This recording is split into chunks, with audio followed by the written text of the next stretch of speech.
Well, chapter 2 is a very important chapter to me in so many ways. It's about the idea of self-reliance. And self-reliance is a big history with me personally, because there's an essay called On Self-Reliance by Ralph Waldo Emerson, written in the 19th century. And I read that when I was in high school, and I thought that was the greatest thing I ever read. It's probably one of the most influential things I ever read. I memorized the entire thing, and it's about 20 pages long. And the concept is, in so many ways in life, we're kind of running away from ourselves. We were born as an individual. Every single human being was born as a completely unique creation. Your DNA, your experiences, your brain, the way it's wired, there'll never be another one like you. And always in life, we're running away from that. And we want other people to help us. We want other books to help us. We want a teacher to show us the way. We want to join a group that will suddenly bring us salvation. We think that if we belong to a church, they will be able to show us the way. And Emerson is saying it's all an illusion. You were born with everything that you need in life. You have resources and powers that you're not even aware of. If you were suddenly put on an island by yourself, you would find all of these resources within you, but in society, you kind of lose a sense of the power that you have and of this self-reliance. So this is a really, really important theme for me. And in the context of this chapter that we created, I think it's more important now than ever, because I see Americans becoming a culture of dependence in a way. We came from a culture in the 19th century of people that lived off the land, that were incredibly self-reliant, that knew how to get what we wanted for ourselves. It's what made our country wealthy and powerful and different from anything else, to a culture of dependence. It's people become dependent on a very simple level on technology.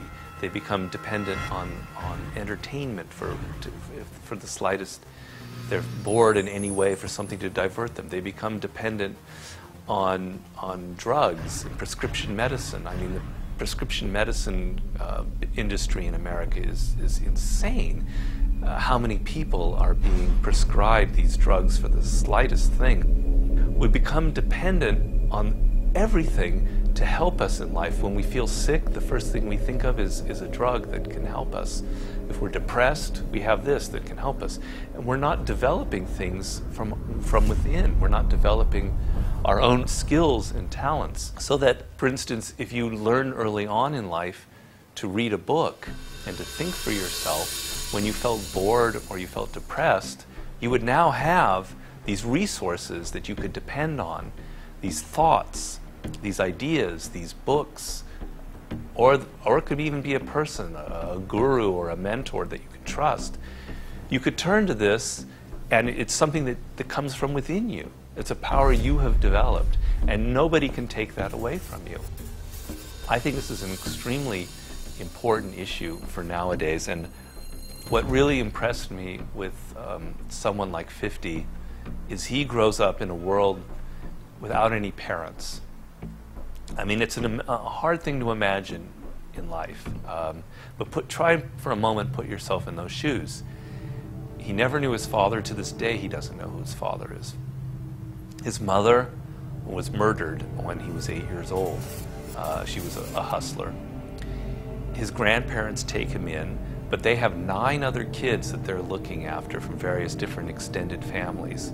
So he's basically has no parental supervision from the age of 8, and even before then he had very little. And so he has to find and discover everything for himself.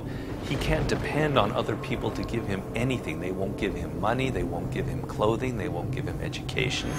And so he, on his own, as if that metaphor of being on a desert island is his life. He's on a desert island.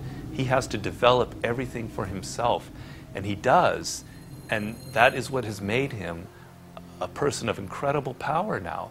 He doesn't feel dependent on anybody or anything. He knows that if anything goes wrong in life, He has the resources within himself to find the right answer.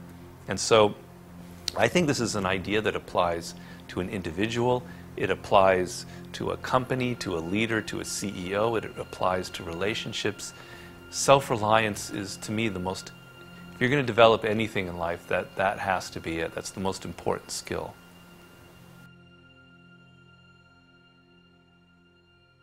I'm not talking in here that you don't need other people, that you can be completely on your own, that you can go say, you know, F you to everybody and just do things yourself. That's not at all the case. You know, that's to take things and pull them to their extreme. And I have a whole chapter in there about how you must be connected very deeply to other people. But it must come from a position of strength. And what happens is most people come from a position of weakness. They glom on to other people or to groups or to churches or to political organizations because they feel empty inside and they need somebody else to fill them in. But when you feel strong and you feel certain of yourself and you know what makes you different and powerful and interesting and unique, now you're ready to have a relationship with a man or a woman, or to join a group, or to feel connected in a way that's much more powerful than if you come at it from this position of neediness and insecurity and dependence.